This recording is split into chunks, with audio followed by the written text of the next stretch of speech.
Good morning, good evening. कैसे हैं आप? I hope all good. तो चलते हैं। अभी तक हमने जो लास्ट क्लास में हमने पढ़ा था, रियलिज्म को पढ़ा था। रियलिज्म आज हमारा फिनिश हो गया है, और मतलब कल हमारा जो लास्ट क्लास थी उसमें हमारा फिनिश हो गया था। और अभी हम जो चलेंगे नेक्स्ट, हमारा है नेक्स्ट न्यू इज़्म है, जिसमें हम जो वेस्टर्न इज्म को पढ़ रहे हैं। वेस्टर्न इज्म में हमने अभी पढ़ा था आइडियलिज्म, रियलिज्म, और आज है हमारा नेचुरलिज्म। तो देखते हैं नेचुरलिज्म को पढ़ते हैं, इसमें क्या नेचुरलिज्म है क्या बेसिकली। तो ये आज का टॉपिक है हमारा, न्यू टॉपिक है इज्म का, नेचुरलिज्म फिलॉसफीज। नेचुरल फिलॉसफी क्या है ये? जो नेचुरलिज्म है इसकी प्रोफाउंडर कौन है, नेचुरलिज्म को किसने दिया है? जो नेचुरलिज्म को दिया है इसके प्रोफाउंडर हैं रूसो। तो जैसा कि हम जानते हैं, अगर अगर हम बैक में जाएंगे तो सबसे पहले हम जब हमने इज्म स्टार्ट किए थे तभी बताया था कि सबकी यही हिस्ट्री है कि आपका सबसे पहले जो थेल्स, अगर इंडिया के बाद सेकंड ग्रोथली है फिलॉसफी की, वो यूनान है ना, ग्रीक है। तो यहाँ पर हम देख रहे हैं कि सबसे पहले जो थेल्स थे, थेल्स ने स्टार्टिंग किया, थेल्स ने सोचा कि कैसे इस ब्रह्मांड की उत्पत्ति हुई है, किस चीज से बनी है। तो थेल्स ने किससे बताई थी? जल से बताई थी, वाटर से बताई थी। तो ये थेल्स हैं जो कि एक ग्रीक फिलोसफर हैं। इन्होंने जो इस ब्रह्मांड की वो बताई है वो वाटर से। ये एक थे फिर एनाचिज ने बताई है एयर से, और हेराक्लिटस ने बताई है फायर से। फिर इनके बाद आए थे डेमोक्रेटस। डेमोक्रेटिक्स ने जो इन्होंने क्या किया, डिफरेंट डिफरेंट टाइप के सीड्स से बताई, और उसके बाद इन्होंने एक परमाणुवाद पे बात की थी, जो अद्वैतवाद पे बात की थी, परमाणुवाद पे बात की थी। तो इन्होंने फिर एटम से बताया कि जो ये ब्रह्मांड है डिफरेंट डिफरेंट मॉलिक्यूल्स से या डिफरेंट डिफरेंट उससे बना है, मिलकर बना है। तो अब यहाँ पर ये बैकग्राउंड हमने पहले देखा। अब इसमें जो ये इसकी स्टार्टिंग थी, जो हमारा रियलिज्म है, जो हमारा नेचुरलिज्म है, उसकी अपोजिशन में आया था ये स्पिरिचुअलिज्म के में, आइडियलिज्म के अपोजिट है ये जितने भी ये जो इज्म है। इसमें आपका 15th सेंचुरी में लेमार्क, कॉम्टे, डार्विन और बेकन और हब्स, इसमें इन्होंने इस पर काम किया। तो 15th सेंचुरी में ये लोगों ने जो इस ब्रह्मांड को, नेचर को, है ना, इन्होंने देखा कि स्पिरिचुअल लाइफ को इन्होंने एकदम नकार दिया कि नहीं, जो कुछ है इस ब्रह्मांड में है, जो कुछ है इस नेचर में है। तो इन्होंने भी नेचर को फोकस किया, और जो ये प्रकृति है उसी को फोकस किया, उसी पे एम्फेसिस किया। ये तो इसका जो नेचुरलिज्म है, नेचुरलिज्म का बेस जो है, ये मानते हैं नेचर को, कि जो कुछ हमारी इस नेचर में है, प्रकृति में है, उसी को मानते हैं।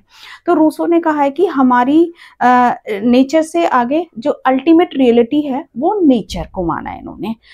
इन्होंने किसी आत्मा परमात्मा को नहीं माना है। एक्चुअली जो एक सोल के ऊपर इनका जितने भी ये फिलोसफर है, इनका व्यू है कि आत्मा है तो है, लेकिन एक इन्होंने उसको पदार्थ जन्य, मतलब एक मैटर प्रोडक्ट माना है, कि वो है लेकिन वो मैटर प्रोडक्ट है, कि वो पदार्थ वो एक क्या है ना, वो चेतना युक्त है। माना इन्होंने सभी ने है कि जो हमारी सोल है वो एक चेतना युक्त है, और एक पदार्थ जन्य पदार्थ है वो। तो इन्होंने आत्मा को माना, इन्होंने इसको मैटर जो है, जितने भी ब्रह्मांड में वस्तु हैं। तो नेचुरलिज्म क्या कहता है, जो कुछ है नेचर में है। तो यहाँ पे रूसो ने कहा है कि हम इनकी जो फिलॉसफी है वो कहते हैं नेचर को प्रायोरिटी दो। इनका अल्टीमेट जो ह्यूमन का ऑब्जेक्टिव है वो सुखी से जीना है, एक हैप्पी लाइफ को जीना है। तो इन्होंने जितना पूरा भौतिक, जितनी भी मटेरियल है, जितनी भी इस पे इन्होंने साइंटिफिक चीजों को फोकस किया है, इन्होंने साइंटिफिक थ्योरी दी है। इन्होंने कहा है कि हम जितने भी हमारे ब्रह्मांड में मैटर्स हैं, जितने भी ऑब्जेक्ट्स हैं, हम उनको ऑब्जर्व करें, उनको एक्सपेरिमेंट करें उन पे, और उनको जानें, उनको समझें, उनको अंडरस्टैंड करें, जिससे कि हम अपने आप को आपको अपने आप को जान सकें, अपने इस एनवायरनमेंट को जान सकें। जितना ज़्यादा जानेंगे, जितना ज़्यादा हम वो करेंगे, उतना ही हमें हम ना नेचर के पास जाएँ, हम नेचर के पास रहें, और हम उनसे हम सुख भोगें, जो हमारी नेचर ने हमें दी है। अब नेचर में क्या है, नेचर में अगर हम नेचुरल चीज़ें देखेंगे तो एयर है, वाटर है, ये जितने भी नदियाँ, पहाड़, पेड़, पौधे सब नेचर में है हमारी में।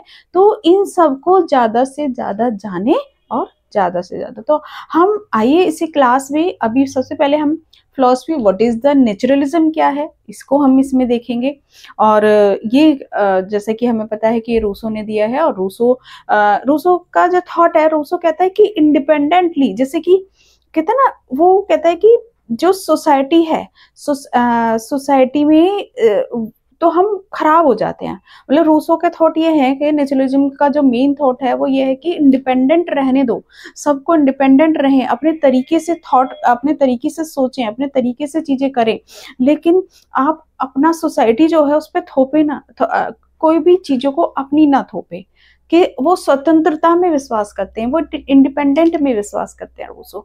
तो आइए जानते हैं नेचुरलिज्म को, नेचुरलिज्म में क्या है, उन्होंने रूसो ने क्या अपने थॉट दिए हैं नेचुरलिज्म को लेके। तो चलिए आइए क्लास में चलते हैं। इसमें हम पढ़ेंगे what is the naturalism, chief components of the naturalism, definition of naturalism, characteristics of naturalism, principle of naturalism, और टाइप्स ऑफ नेचुरलिज्म, और नेचुरलिज्म एंड एजुकेशन, जो अकॉर्डिंगली नेचुरलिज्म के अकॉर्डिंग कैसी एजुकेशन है, इन्होंने एजुकेशन पर क्या बात की है, कि इनके अकॉर्डिंग कैसी कैसी एजुकेशन दी जाए, जो कि हमारा एनवायरनमेंट या हम अपने आप को सुखपूर्ण जीते हुए, सुखी से हैप्पीली लाइफ जीते हुए आगे अपना आपको डेवलप करते रहे। तो चलिए क्लास में।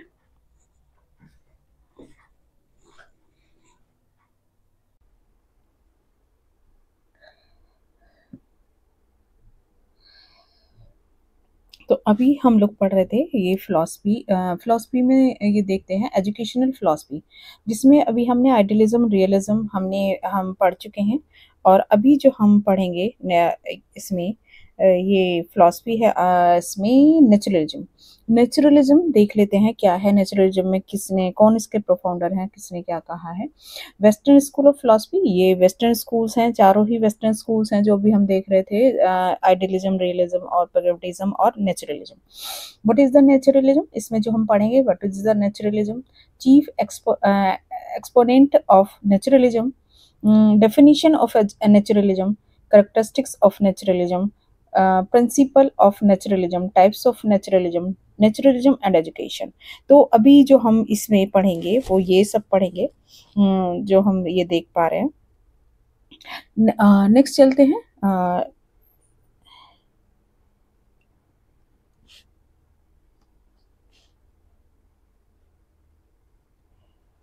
Naturalism in philosophy. Naturalism is a philosophical worldview that asserts that everything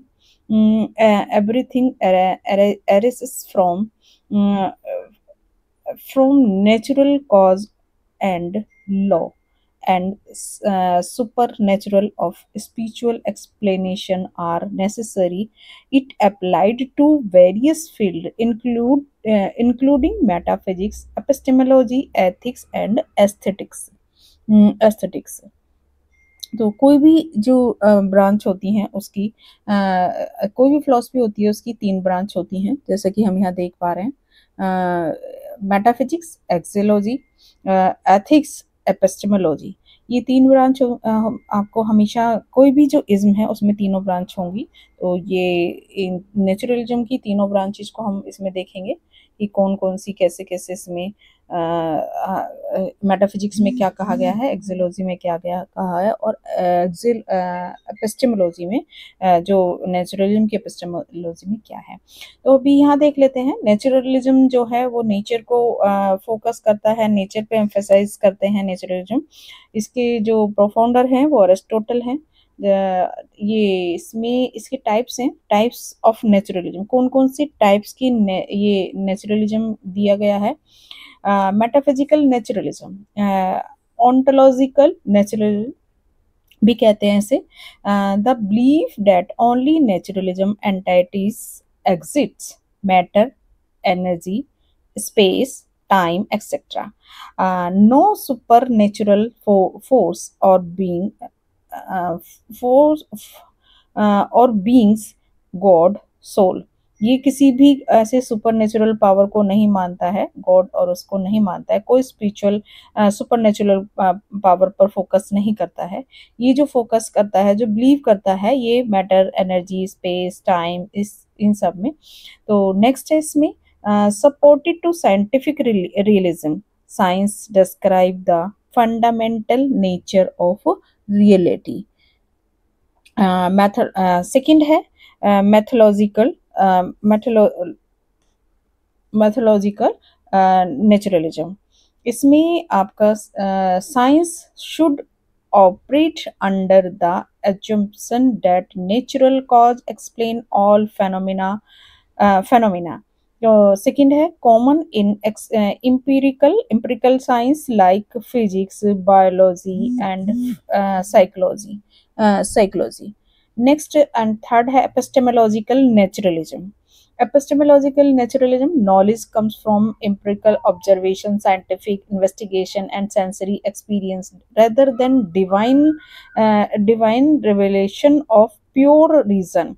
जो ये नॉलेज है कहाँ कैसे आती है इसमें, ये जिसकी एपिस्टेमोलॉजी कहती है, इसमें कहती है आप ऑब्जर्वेशन, साइंटिफिक तरीके से इन्वेस्टिगेशन करोगे, आप सेंसों से, जो एक्सपीरियंस से, जो अनुभव से होता है, वही आपका रियल है, वही चीजें रियलिटी हैं, वही जो हम देखते हैं वही है। नेक्स्ट है इसका एथिकल नेचुरलिज्म।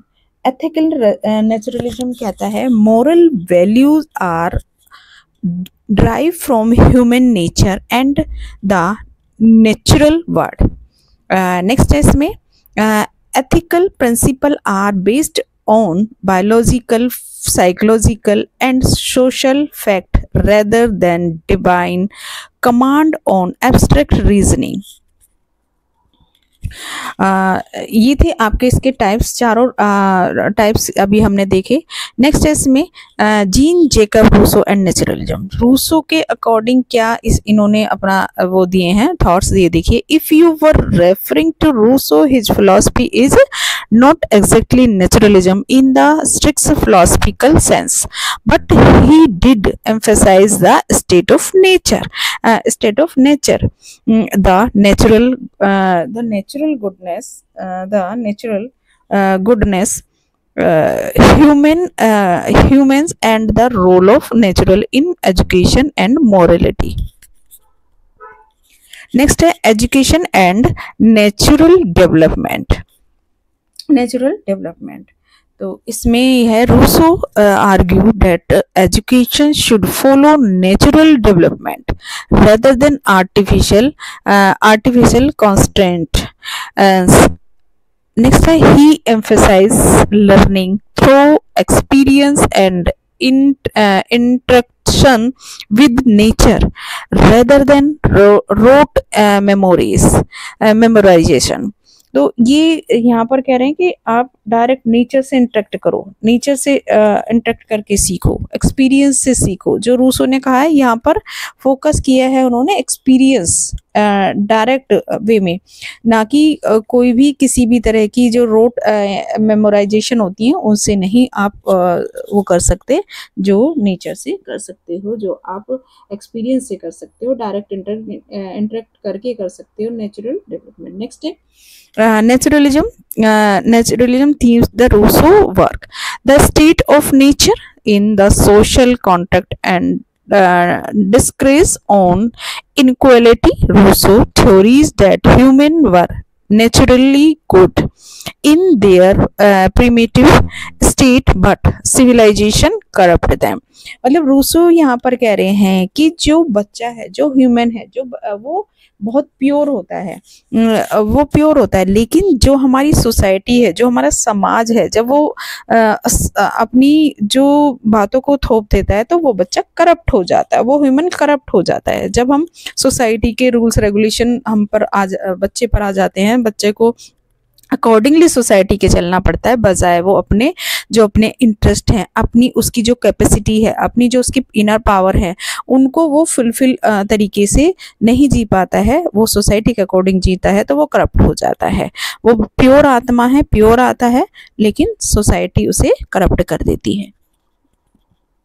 नेक्स्ट है unlike hobbies who saw the state of nature as vital। Rousseau thought early human live peacefully before the rise of property and social hierarchies। Next है इसमें education and natural development. Emile और on education, इन्होंने दोनों पर ही अपना education पर, और इसमें एजुकेशन इनकी इनकी एक एमिल एक रूसो ने एक बुक लिखी है जिसमें इन्होंने कहा है कि एक एमिल एक बच्चा है, उसको जब वो पैदा हुआ तो वह प्योर हुआ, लेकिन उसको सोसाइटी समाज ने उसे खराब कर दिया। ये तो इनकी बुक में है, इन्होंने बुक में अपनी में ऐसा लिखा है। Rousseau argued that education should follow natural development rather than artificial constraints।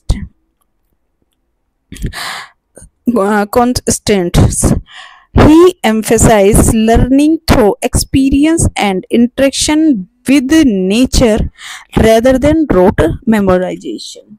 Next है ethics and morality। Morality from nature। He believed that compassion and empathy are natural human traits। Next is society's rules and institutions destroyed natural morality, creating greed and competition। Next है political naturalism, the social contract. ये आपका है government should be based on the general will which represents the natural interest of the people. Next है a just society aligns human freedom with the collective good rather than forcing individual into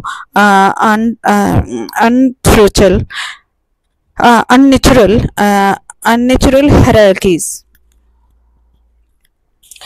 यहाँ ये इन्होंने comparison किया है जो कि इस table में है, जैसे कि comparison Rousseau versus philosophical naturalism.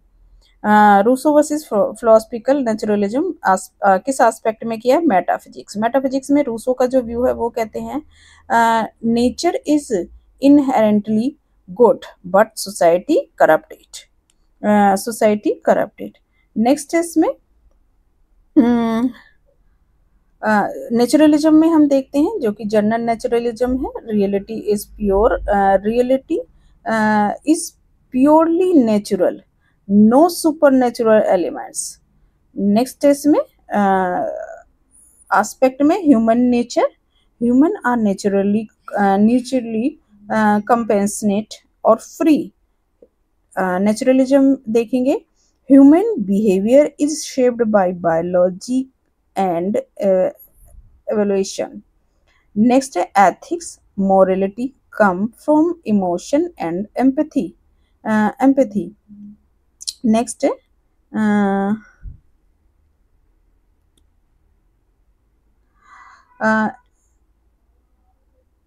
इसमें morality is based on natural facts and continuous science aspect of science emphasize experimental learning but no strict empiricism। Scientific methods are the only path to truth। Next है politics, government should should reflect the natural will of the pupil. Next is में politics is often saved by evolutionary and social sciences. Social sciences. अब इसका conclusion देख लेते हैं। उन्होंने conclusion जो है ये नेचुरलिज्म का फिलॉसफी है, उसका कंक्लूजन है। If you were asking about naturalism as a philosophy it is a scientific or materialistic worldview that rejects supernatural explanation. If you mean Rousseau, he was not a strict naturalist in the modern sense, but emphasized the importance of nature in human morality, education, and politics.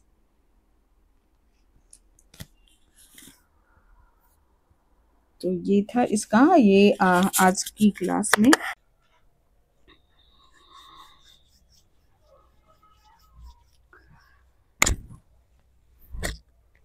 तो अभी हमने देखा कि जिनको क्या बताया है, कैसे साइंटिफिक को उन्होंने फोकस किया है, कैसे उन्होंने नेचर को फोकस किया है, कैसे वो एक्सपेरिमेंट को फोकस कर रहे हैं, और कैसे वो जो हमारी सेंस ऑर्गन्स हैं कैसे उनको फोकस कर रहे हैं कि वो जो हमारी सेंस ऑर्गन्स हैं जो हम देख रहे हैं वो ही यहाँ पर चीज़ें नेचर में है, जो भी चीज़ें हैं हम उनको अंडरस्टैंड हमने किया और हमने समझा नेचुरलिज्म क्या है, नेचुरलिज्म की एपिस्टेमोलॉजी क्या है, एक्सियोलॉजी क्या है, मेटाफिजिक्स क्या है, ये सब अभी हमने देखा। तो अब हम आगे की क्लास में मिलेंगे आपको। आज के लिए इतना ही।